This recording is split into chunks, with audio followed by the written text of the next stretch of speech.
Welcome everybody. My name is Roger Williams, and I am the organizer of historyauthortalks.com. This is this is our inaugural historyauthortalks.com. So we welcome you all here. This seems to be these tools that we use to present some nice programming, and I thank you all for signing up. What we're going to do this evening is I am going to first introduce you to our guest host, who is Paula Whittaker. Paula Whittaker is the author of A Civil Life in Uncivil Times, and Paula will be our guest host who will introduce our authors. And we will encourage you to use the chat feature to ask questions, which we will entertain in the Q&A at the very end of our History Author Talk. So I would like to thank you all again, and I appreciate your coming. And we now I'd now like to introduce Paula Whittaker. Thank you so much, Roger. And thanks so much to Stephanie and to Bob and to all of you for, I guess, maybe spending your happy hour with us this evening. My book is actually about a woman named Julia Wilbur who spent the Civil War in Alexandria. And as I was working on kind of the story of this individual woman, it was just so important to have other books about the times and also about women during these times. So that's why I was really thrilled to be able to read these two books and to have the opportunity to kind of moderate this discussion tonight. I'm going to introduce both authors briefly, and then we'll have each one speak for about 15 minutes, and then again take Q&A at the end. So our first author is Stephanie McCurry, and her book is entitled Women's War, Fighting and Surviving the American Civil War. It's really an intense and just really exciting book. Just to tell you, if everyone else could sort of mute, that would be great. What do you say? Yeah, everyone else mute would be perfect. Thank you.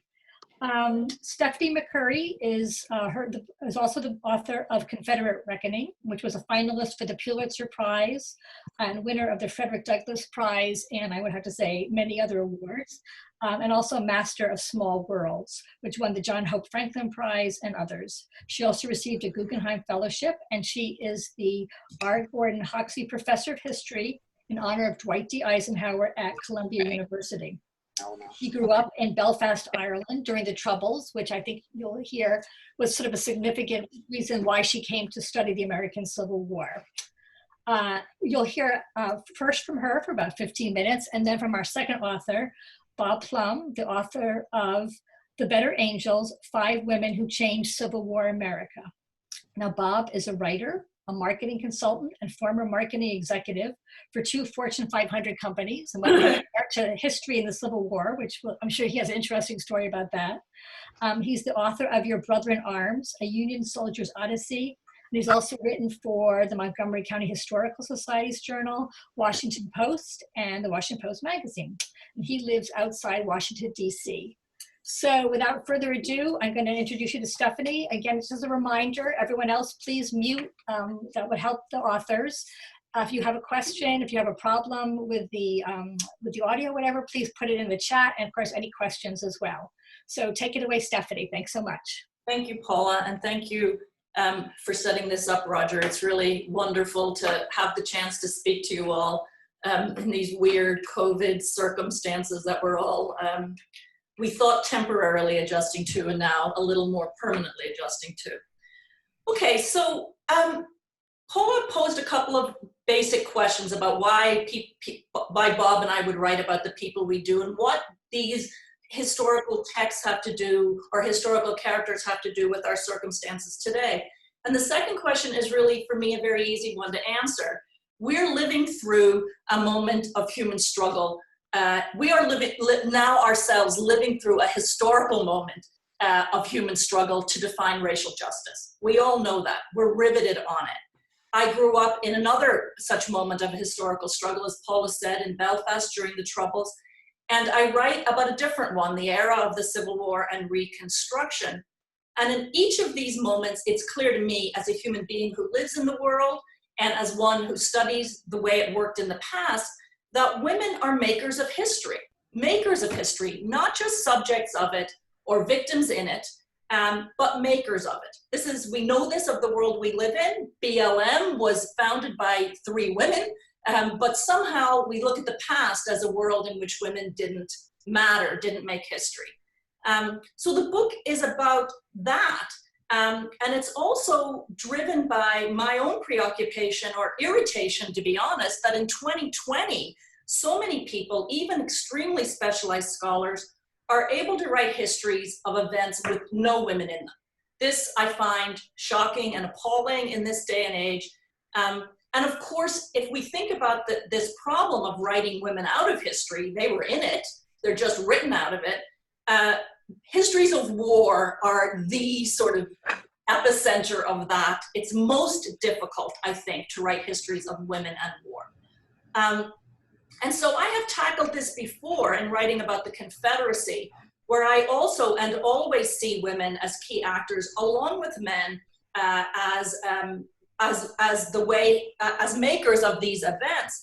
And in the book on the Confederacy, one of the ways in which this was most clear is that the Confederate governments and leaders started out thinking about the people whose consent mattered in building a new nation and gave zero thought to women. Their loyalty didn't matter, white women, black women, it didn't matter. But they quickly came to realize that that did matter, and the most dramatic example was a series of food riots in 1863 during the Civil War. So that's just one example. And so after going through this process twice before and writing gender histories of men and women and power between men and women as an element of a larger issue, secession, the defeat of the Confederacy, I decided to tackle the problem head on and write about women directly and women in the Civil War and Reconstruction. So that's the basic commitment, that I can't recognize histories of war that leave women out. And certainly I would never write one. So I wanted to write one that focused immediately and directly on the women themselves. So in that sense, Women's War is about the American Civil War, but I'm hoping that you can tell it's also about the meta problem of women and war. What I see as a transhistorical and highly problematic assumption that women are actually outside war, that there's war and then there's women and they're trying to do something else. You can see this, it's a very transhistorical idea. For example, if you think about the figure of Antigone, she belongs to the realm of the family, not the state, the household, not the government. And it's sort of the idea that women might be witnesses to war, they might be innocent parties of it, sometimes even booty or confiscated goods in it, but never just human beings like men who share political convictions about the causes of war or the legitimacy of invasions, who are willing to fight for their beliefs, or who shape the terms of the war, sometimes simply in their desperation to survive it. So this is a belief, I think, the idea that women are outside war is a belief belied by a very long history. The evidence is everywhere you look, scattered amidst the histories of different conflicts. You can see it across the sweep of modern history in civil wars, in world wars, and wars of national liberation.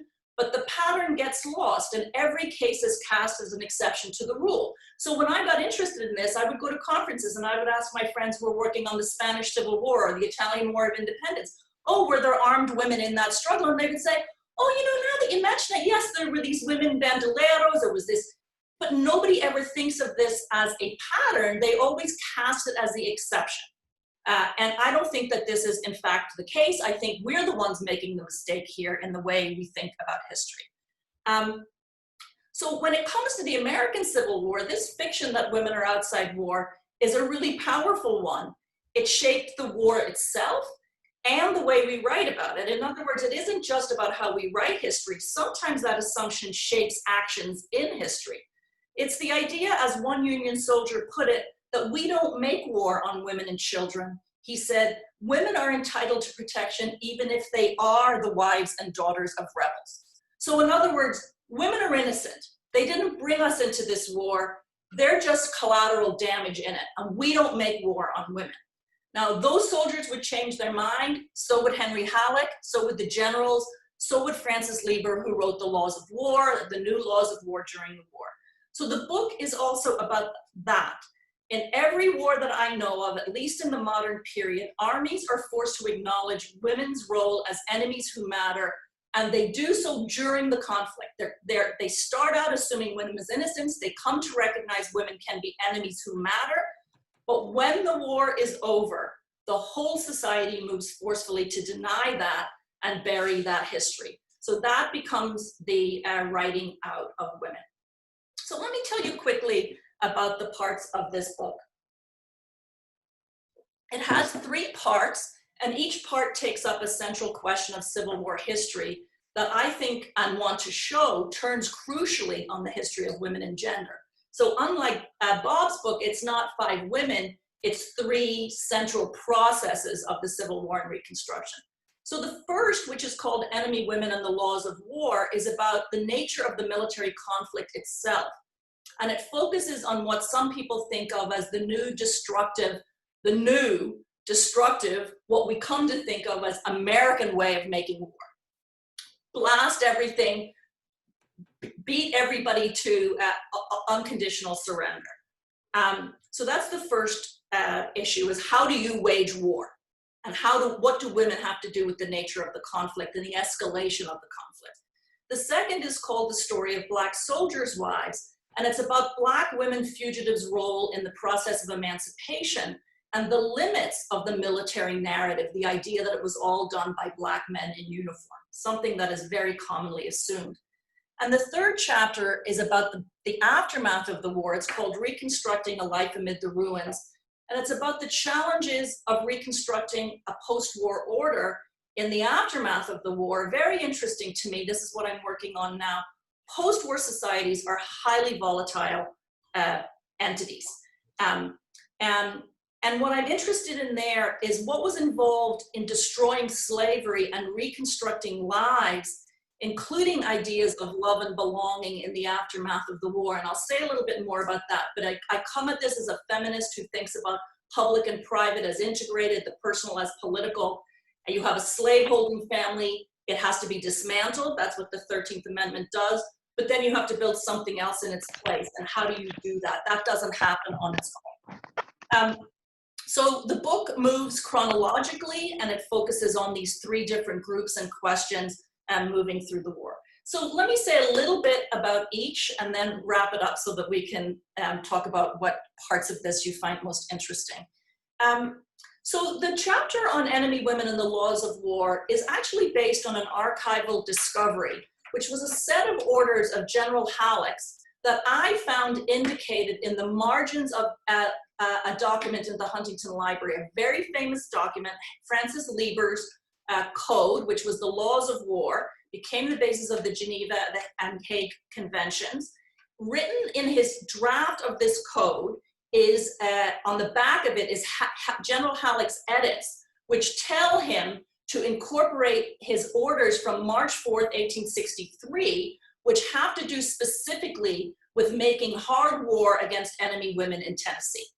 So it follows a serious problem that the enemy army in the border states had with pro-Confederate women, cutting telegraph lines, bombing, helping POWs, cross-dressing, scouting camps, etc. All the kinds of things, exactly the kind of work women do in partisan forces across the modern period. We're not surprised when we see this in the Polish forests in World War II, but somehow we don't recognize it when we see it in American history in 1862.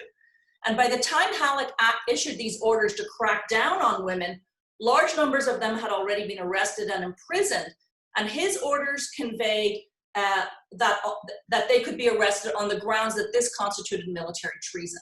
And what you begin to see is hard war against women, white women, okay, not Native American women and Black women, which had already been going on, these innocent protected women, hard war against them, and how those orders made it into Lieber's Code, meaning that the American Civil War and the laws of war that came from it, internationally recognized laws,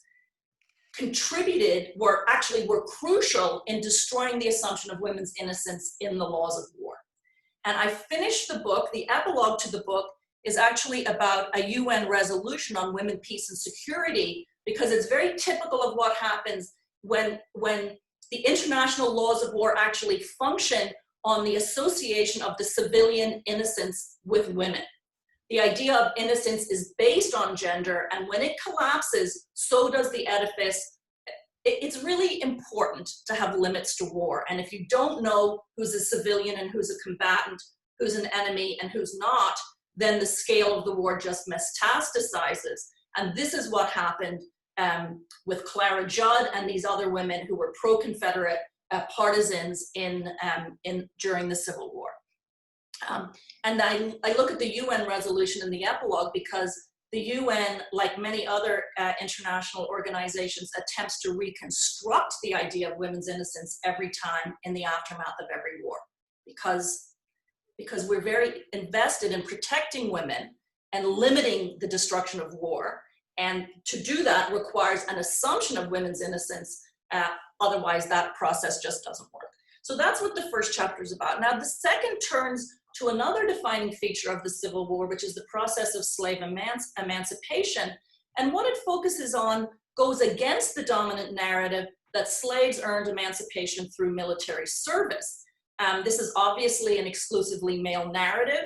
And in this chapter, I focus on the very different war that African American women were fighting, not Confederate partisans in the border states, but African American women, enslaved women, who were first and foremost fighting to destroy slavery and to find a way to liberate themselves and their families while also surviving the military conflict. And that story, although it's crucial to emancipation itself and the process, actually fits no narrative that we have, Union or Confederate, and has been entirely neglected in all the literature really on the Civil War.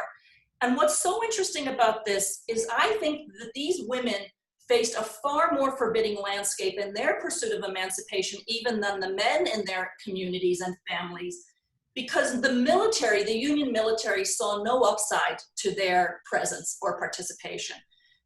So hundreds of thousands of women and children flee into Union lines along with men, but the Union Army wants to keep the men, take their military labor, military service, but what it doesn't want is to be stuck with responsibility for the welfare of it. So basically the women create a humanitarian crisis, which then the Union Army has to cope with, and it pushes emancipation policy in very unanticipated directions. The human cost of this is staggeringly high. It's extremely hard to grasp. It's hard to get the scope of this even now, but I try to show how exposed and vulnerable each of these women was to deadly violence at the hands of both deadly violence at the hands of white Southerners, and in fact, both armies. They're in far more danger from Confederate armies, but they are not exactly in a safe zone with any army, including the Union Army. So that's what and I guess I would just finish that by saying that it's shocking to me that in all of the accounting for the Civil War dead and constant revisions of the estimates, we have no idea how many enslaved people were murdered or died in that conflict. And EJI, the Equal Justice Initiative, has just put out an estimate of the numbers of people lynched in Reconstruction, but nobody has ever tried to provide an estimate of how many enslaved people were murdered in the context of the Civil War. So I have seen many, many individual cases, but I couldn't even. So for example, in Spain, they're still trying to get an estimate of the proper body count of the civilian dead. We're not even trying. So that's a big, I think, issue. So finally, and I hope I'm not going on too long, the last part of the book leads directly into the big book project I'm working on now about the post-Civil War United States. And it's one I think about very self-consciously as being about a post-war moment, and not narrowly or conventionally just a history of Reconstruction. It doesn't follow the chronology of Reconstruction or anything else. The part that I tackled and what got me into this is about this one particular woman, Gertrude Thomas, who lived in Augusta, Georgia, and it's about her attempt to reconstruct a life amid the ruins of the Old South. She kept a 41-year record of her life that captured that historical passage. It's an incredible document. And the fact that it's a woman's perspective on this massive disruption and change is what makes it valuable, because being from her perspective, it necessarily takes in the impact of social collapse and post-war Reconstruction in personal as well as political terms. Her scope, because she's a woman, her scope is actually broader than, say, a politician or an officer. And it allows us to see how huge, and this is the feminist take, it allows us to see how huge structural changes that we already know a lot about, changes in land, labor, capital, and racial ideology, how those changes were inextricably entangled with highly personal and intimate matters of marriage and the family, sexuality, and love. And for me, what I want to grasp is not how this works at a political level or a global level, which is where the direction of the scholarship has gone, but on the human scale, at the intimate level. What interests me now, maybe the older I get, is how did people live through these massive convulsions in history? What's so important about looking at someone like Gertrude Thomas closely, Thomas lost everything. Over a 30-year period, she went from immense wealth to poverty. She was a belle, her father's spoiled daughter, and she ended up teaching school and earning her living on a monthly wage. She couldn't even survive that and ended up living with her son. So watching that happen, what's clear is that people like Gertrude Thomas didn't just accept the loss of their racial privilege or surrender their possessive claim on the people that they saw as theirs, the people that they had owned. My people, they would say. As everything was wrenched away, her response mixed grief, loss, and rage in dangerous measure. At the very moment that she was living through defeat and emancipation, Sherman came through her plantations. At that very moment, her father died, and when his will was read, she learned what she had feared her whole life. It was confirmed that her father had enslaved children whose mother he had owned, and she, of course, had half-siblings of an enslaved woman. Those children she described as white. It's impossible to separate Gertrude Thomas's thinking about race and white supremacy from her feelings of sexual betrayal and humiliation by the men in her life, her father, her husband. Slavery had been the foundation of American life, of Southern life since the 17th century, and the end of it required the reconstruction of every element of life, including subjectivity itself. So just to wrap up, I would say that the lessons of this from 150 years ago, especially the lessons of Reconstruction, are ones that we still grapple with about white supremacy and the legacy of slavery in American life, and the role of women in and against the struggle for racial justice. So I would leave it there.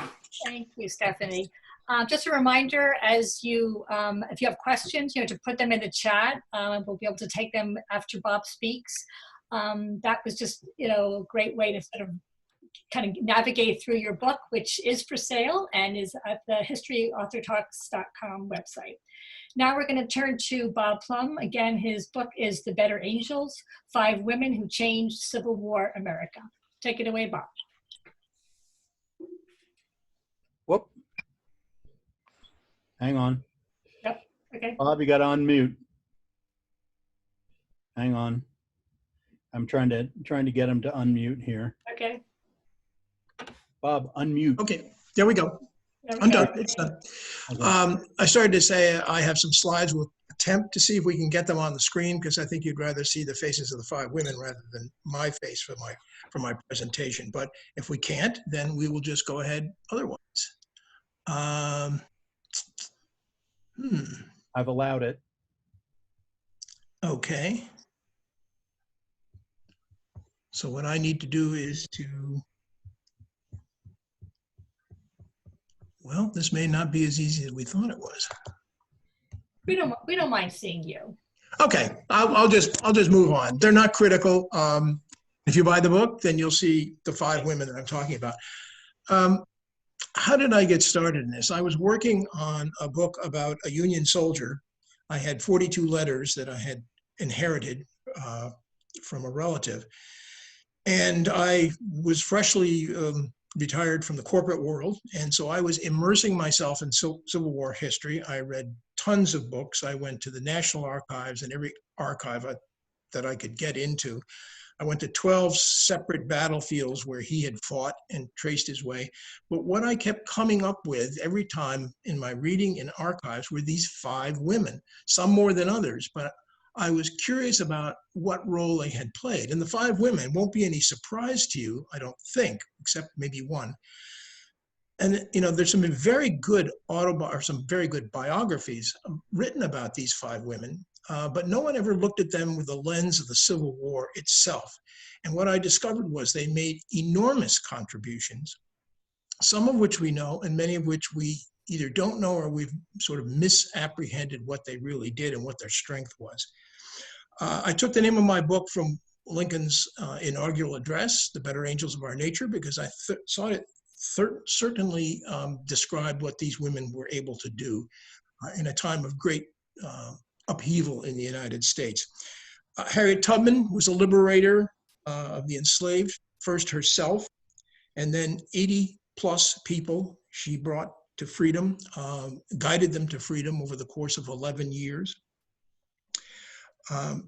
Harriet Beecher Stowe, who wrote this incredible book, her magnum opus, about the problem of slavery and how it could be addressed. It was, in all terms, even today, in today's consideration, it was a bestseller. And Harriet Beecher Stowe, who wrote this profoundly moving hymn that sort of energized a depressed Union. At the time, Union generals weren't doing very well. Things were being lost. And she wrote this battle hymn of the Republic one night at the Willard Hotel in Washington, D.C., and it turned out to be a rallying point for the Union Army. It sort of expressed in many ways what the Emancipation had tried to say in legal terms. The other person that obviously comes to mind in the Civil War is a former school teacher and patent office clerk, Clara Barton, who ran into enormous amounts of prejudice against whatever she seemed to be involved in the beginning of the war. She tried being a teacher in Massachusetts and then moved to New Jersey and started a school there. The school was doing so well, in all their wisdom, the school board decided they would bring in a new principal, a man, and pay him more than they were paying Clara Barton. Obviously, she said, this is not something I can stand. I'm going to go do something different. So she went to Washington, and through some connection she had with her people in Massachusetts, she got a job in the patent office. Again, this was a bastion of male prejudice, but she persevered. What she did as the war began was started thinking about her Massachusetts soldiers and started to collect materials that they needed. And pretty soon that sort of became leveraged into getting medical supplies, because at this point, the medical department of the Army and the Union Army was just a disaster. They had no idea that the casualties were going to be as extensive or as numerous as they were. So she went to work and made more contacts, made a very good contact with Senator Henry Wilson from Massachusetts, and was able to use that to get herself into the Quartermaster Corps, the Army Quartermaster Corps, which she used as her tools for delivering these much needed medical supplies. But it wasn't easy. Every time she went in, for example, to the man in Washington who ran the Quartermaster Corps, he rebuffed her. So she would go back to Henry Wilson, the senator, and say, Senator Wilson, I need your help. Between the two of them, their perseverance, the Quartermaster Corps pretty soon had Clara Barton outfitted with wagons to take things where she wanted them. Her thought was, she started out taking him to a railroad station in Fairfax, Virginia. But then she realized where she was needed was, in her words, just behind the cannon. In other words, where the casualties were fresh and she could do something about them. It was in such desperate straits when she went to Antietam in September of 1862 and brought supplies there. The doctors on the field were wrapping wounds with corn husks from the nearby cornfields. It was that drastic.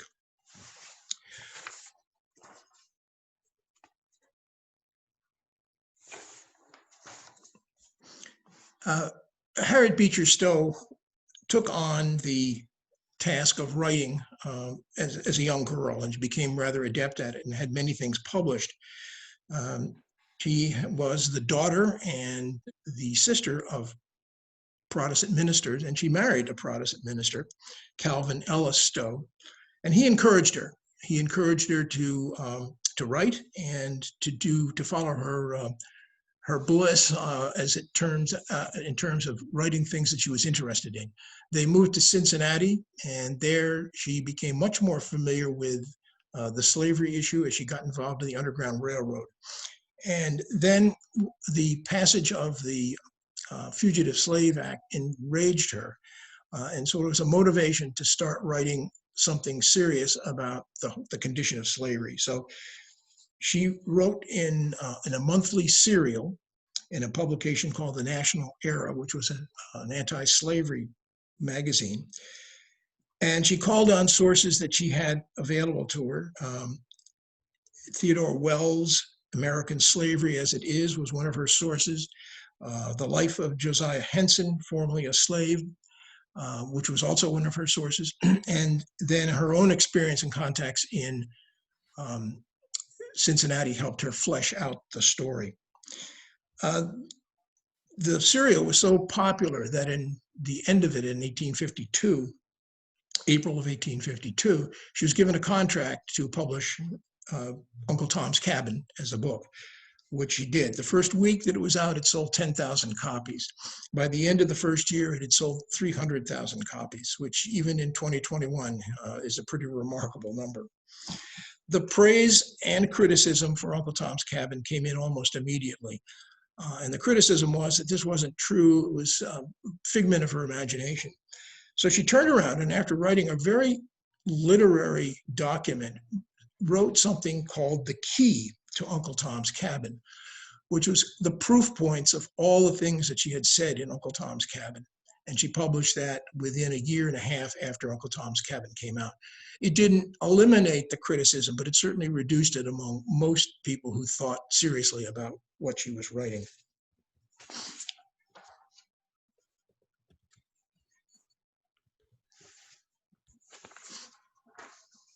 I don't have my slide cues here to show me exactly where I am. Julia Ward Howe wrote this amazing hymn, which was a marching tempo. She had accompanied her husband, Dr. Samuel Gridley Howe, who's a pretty famous surgeon in treatment of eye diseases. He came to Washington to be part of the Sanitary Commission, which was looking at soldiers' health and their camp life. And while he was working in the official capacity, she and her minister from Massachusetts decided with some other friends they would go over and look at the troops on the other side of the Potomac in Northern Virginia. And as they were there, Julia Ward Howe was struck by how young these young men were and how close they were to her own children's ages and by their enthusiasm. As they were going back, they were surrounded by troops singing John Brown's Body Lies a Moldering in His Grave. And her preacher said to her, you know, you are a published poet, and I think you could write more stirring and probably more accurate words than that. So they got back to the Willard Hotel that evening, and in the middle of the night, Julia Ward Howe woke up, grabbed some sheets of Sanitary Commission paper, and started writing what became the Battle Hymn of the Republic. She sent it in to a friend of hers who was the publisher of Harper's Weekly. And he, within a month's time, said, this is wonderful. And they ran it on the front cover of the publication. And from there, it took off. And it was used as a marching tune. It was used by civilians in the North to sort of rally and consolidate their feelings about the war. I mentioned about Clara Barton beginning her career as a teacher and then going to the patent office where she made many more contacts, which helped her. We tend to think of Clara Barton as a nurse, and she certainly did some nursing duties, but from my standpoint, her real genius was collecting supplies, medical supplies, and finding a way to distribute them out where they were needed. Call her a logistics expert. And that's really where she got her start and her energy and her expertise in moving towards starting the Red Cross. She worked through the political process like an expert, and when it came time after the war was over, and she was interested in starting a Red Cross, it was hindered by the fact that the Senate had to ratify the Treaty of Geneva. So she lobbied the Senate, and sure enough, in 1882, the Senate passed and the president signed the Treaty of Geneva, which then gave her an open door to start the American Red Cross. The last person I want to talk about is a woman by the name of Josepha Hale, probably the least known of the 5 women that I'm listed in my book. She was a famous editor in the mid-1800s of a magazine called The Ladies Magazine and Godey's Ladies Book. It was one of the largest circulation publications in the United States at the time. And she didn't hesitate to use her status as an editor to take on causes. And one of her causes was to raise money for women's higher education. She basically helped fund Vassar College in Poughkeepsie, New York. She was also very much a woman of the colonial period. She was the only one of the 5 born in the 1700s. And she saw what the folks were doing at Mount Vernon. The Ladies Association at Mount Vernon was trying to raise money because Washington's home had been terribly neglected over the years. And she was able to raise enough money for that group to be able to fund the renovation of what is now Mount Vernon. But her top achievement, even in her later years, her top achievement, she thought, was not necessarily what she had done with Godey's Ladies Book and the publishing. She spent 50 years successfully doing that. But it was the fact that she wrote to Abraham Lincoln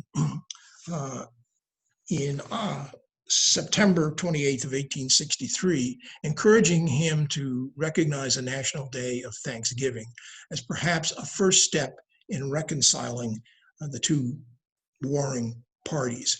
Of course, it was a long way to come before they were reconciled, but at least it was a step in that direction.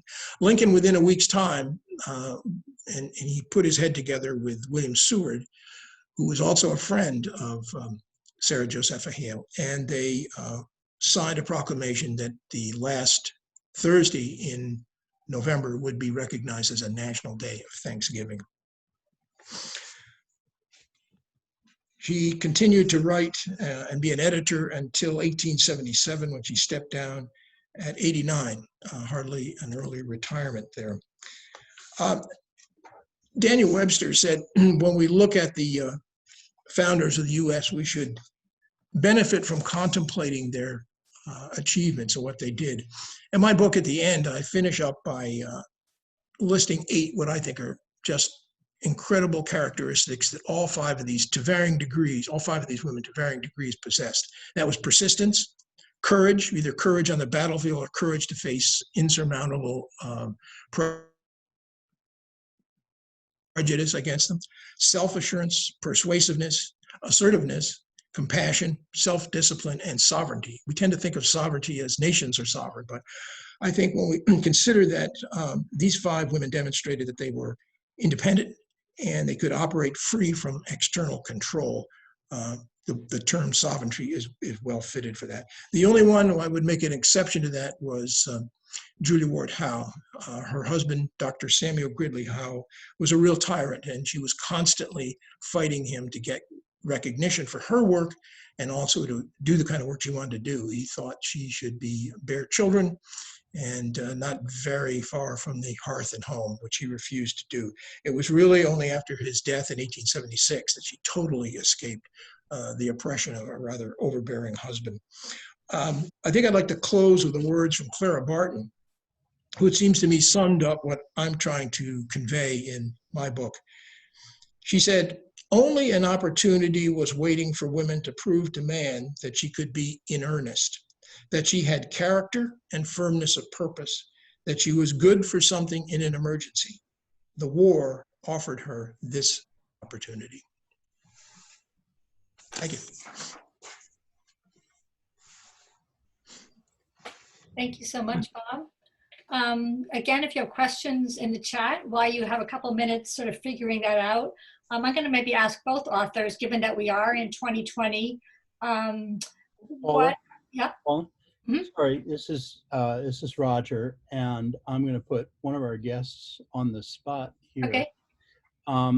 There's when you go to historyauthortalks.com, there is a link to bookshop.org where you can buy obviously the books from our guests, our speakers, but I've also put together a list of some other books about women in the Civil War, since that's what we're talking about. I've included, since it's one of my favorite books about social history during a war, a book that was a Pulitzer Prize winner right at the beginning of World War II that nobody ever, it didn't get a lot of play, but it still sells, called Revelry in Washington. It's a marvelous book about Washington during the Civil War. But on that list is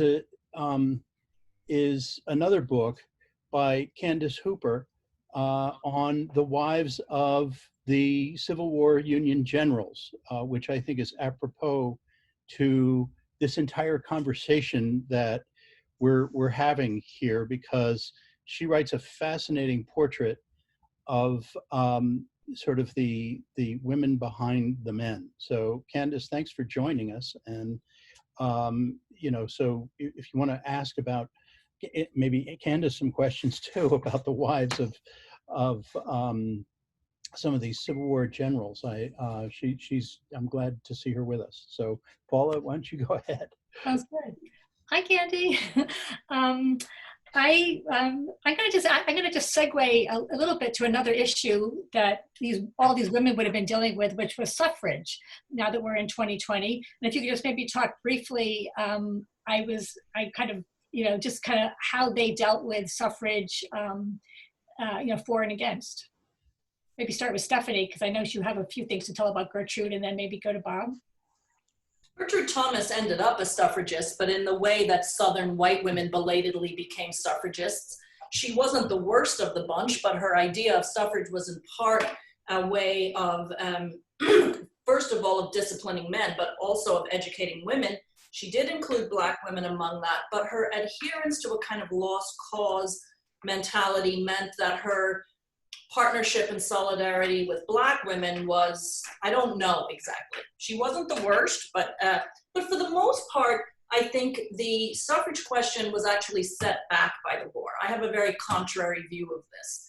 I think that the relationship between manhood, citizenship, and military service was riveted so tight by the end of the war that it became a progressive force vis-a-vis African-American men, including those who had been enslaved, which was not true anywhere else in the post-emancipation hemisphere. But it really made it very difficult, it made it very, I'm sorry, I'm hearing an echo. It made it extremely, do you guys hear an echo? Yeah, I'm working on the muting. I think Okay. we're good. So it became extremely difficult, even for experienced suffrage leaders or feminist leaders like Elizabeth Cady Stanton and Susan B. Anthony, to argue that women deserve the vote. They tried very hard. They pushed the case in New York. Lieber opposed it. He was a German liberal. He had nothing to do with, he knew from the war and from all the other wars he'd been in, the Prussian War of Independence, the Prussian War against Napoleon. He knew that women were fighters. He knew that women fought for national causes, but once the war was over, they should go back to the piano like his daughters and his wife. He had no imagination on this classic male liberal, progressive on African-American men, extremely repressive with respect to women. So Stanton and Anthony took their best shot, which is that Reconstruction was a moment of reconstructing liberty for all. and it should include women, and that they had made the ultimate sacrifice too of service, patriotic service to the Union, but that didn't wash, and it wouldn't wash for a long time. The anti-suffrage forces were far more powerful, including among women, and including among white Southern women. There was enormous resistance to the idea of women's empowerment and individuality, even political individuality. Bob, do you have anything about your 5 women? Oh, absolutely. 4 of the 5 segued after the Civil War was over very easily into suffrage. Harriet Tubman gave talks on it. She was illiterate, so she couldn't write. Julia Ward Howe spoke with great passion about it. Harriet Beecher Stowe also. And Clara Barton, she even finished one of her talks by silencing the men who sort of hooted at some of the suffragists who were more aggressive than maybe she was. But nevertheless, she said, you can't forget that that's a very important thing, and I want you to remember who was out there on the battlefield helping you when you were at your lowest points. The one woman, strangely enough, who did not favor suffrage was Sarah Josepha Hale. Here was a woman who spent a lot of time raising money for women's colleges and helped, as I said, fund Vassar College. She did not believe that women should have the right to vote. In fact, she ran into a real hailstorm of problem with a woman that she befriended in her earlier years. And this woman became a very strong advocate for women's suffrage. And they basically fell apart. Their friendship fell apart because of Sarah Josepha Hale feeling that that was not a proper role for women. So, but she was, as I said, the only of those 5 born in the 18th century, in the 1700s. So she came from sort of the old school, even in the 1800s. Right.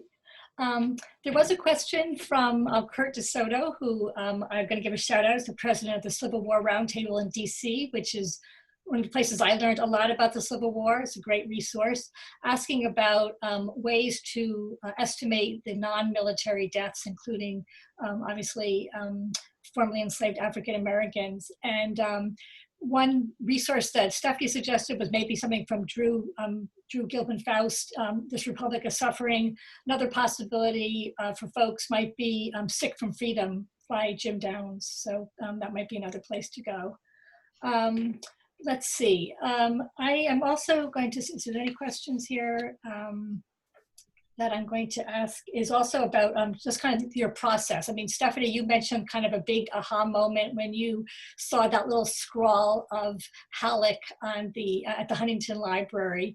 You know, any other kind of, ways that you kind of, real sort of aha moments as you were doing your research, and maybe start with Bob and some of the work that you did.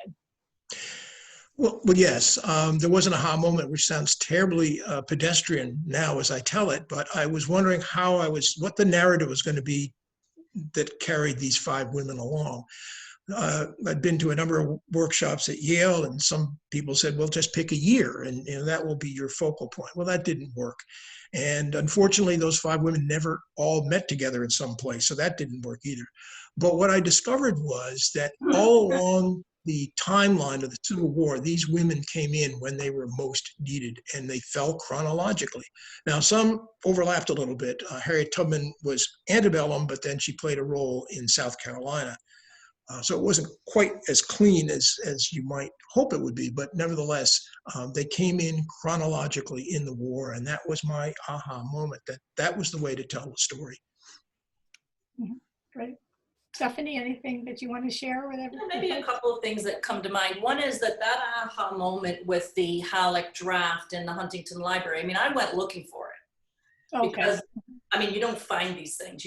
I went looking for it because I read Lieber's Code, and I started to ask myself what these references to innocence were all about, and why when there was always a description of who we assumed to be innocent, the first word in every case was women, and then it would go from there. It would go women, clergy, unarmed men, disabled human being. I mean, there was a list, but every time the prototype of the innocent person who's incapable of waging war was women.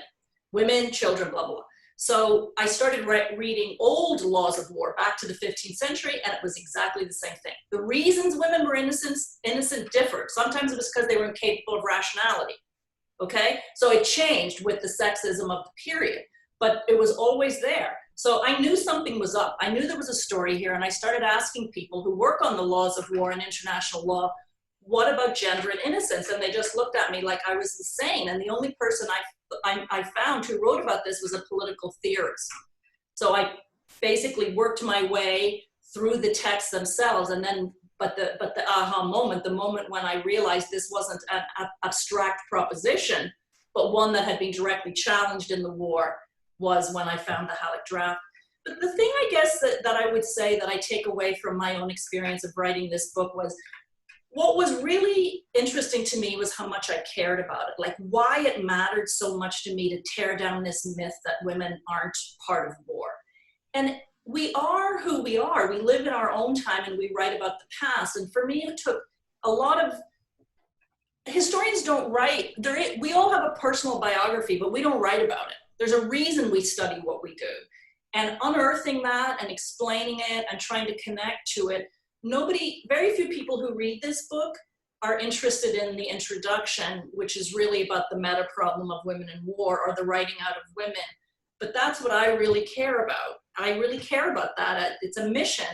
And then the other thing I guess I would say is that I found myself, if you do read my book, I think you will notice that the third chapter feels like another book.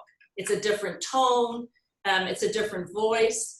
And I don't even know where it came from. It's just, I have always been a social historian who wrote about non-elite people. And that's really interesting and exciting. It's very difficult in terms of sources. It means that you don't usually have 40-year diaries or long self-reflective records. So I think part of it was that I finally allowed myself to get inside something and write about it, and that engagement with the subjectivity of one individual human being just was I was so transfixed by it. And the first time I gave a talk about Gertrude Thomas, somebody asked me, are we supposed to feel sorry for her? And I said, I don't know. And then I realized I was in uncharted terrain. I usually know the answer to that question. So now I'm trying to write a much bigger history of that whole process, but with the same scale and voice. And so in many ways, the surprise for me was myself. I started one place and ended up somewhere else, and that has been really amazing. Interesting. And I think the other thing that I realized when I got into this is that there's a great line, and I won't quote it exactly because I can't remember it exactly, but David McCullough said, nothing in history had to happen the way it did. And we've learned, as children about Clara Barton, we've learned about Josepha, Hale, and others. But there are many places along their narrative that they could have gone off the rails. It didn't have to work the way it did. And I think that's what surprised me, how difficult a time all five of them put in to achieve what they had to achieve. And there was nothing certain at all about what the outcome would be. Right. I think we are dealing with kind of the aftermath of all that today, very much so, a lot of the unresolved pieces. There was, let's see, a question about, for Stephanie, just about where the sources you found for some of the Black soldiers' wives, I was just answering that. Well, I should also say, in response to elaborate something Bob said, that if you want to see who's advocating Black suffrage robustly right after the Civil War, it's Black men and women. They don't have these fixed patriarchal notions of whose voice counts and so forth. So, but in terms of like the war period itself, I don't know if any of you know the historian Thavolia Glimpf, who has also written this amazing book that just came out called Women's Fight. Our titles are ridiculously close.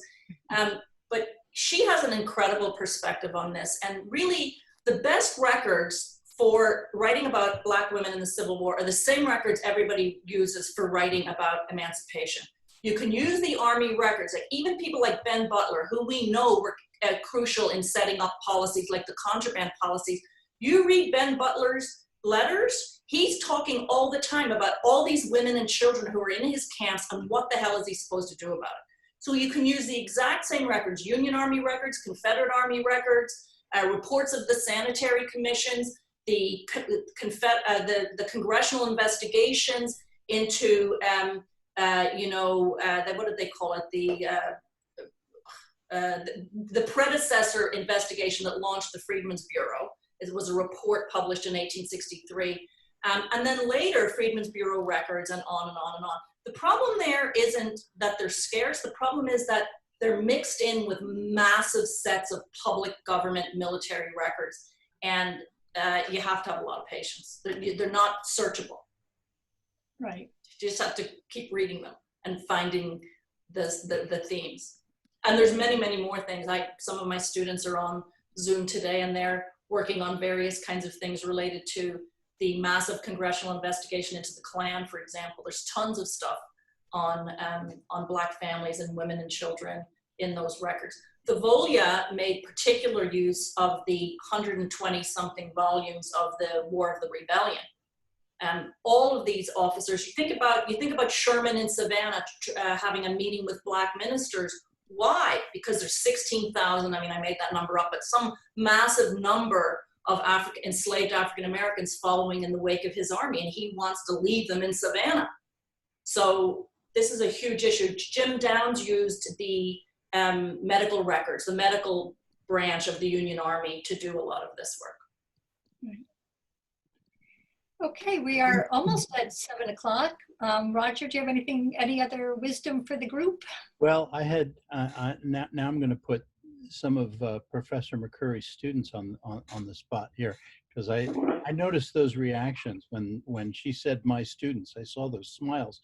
And I'm curious to hear from some of the students, and you can tell me who you are, and I'll unmute you when you want to chat here. But what is it that you find fascinating about studying history of 150 years ago and how it relates to what's going on now? I mean, what is it that you find that is important about going to listen to what happened then and how it relates to what we see in everyday headlines? Any one of you guys want to take a stab at that? Alex? I'll jump. My name's Alex. I'm one of Professor McCurry's students. I'm helping her with research right now. But on the same thing we were talking about with the investigation into the Klan. But I think, as to your question, someone summed it up really well, which is that being a student of history today is like having watched every episode of a TV show, but all your friends are just starting on the first season right now.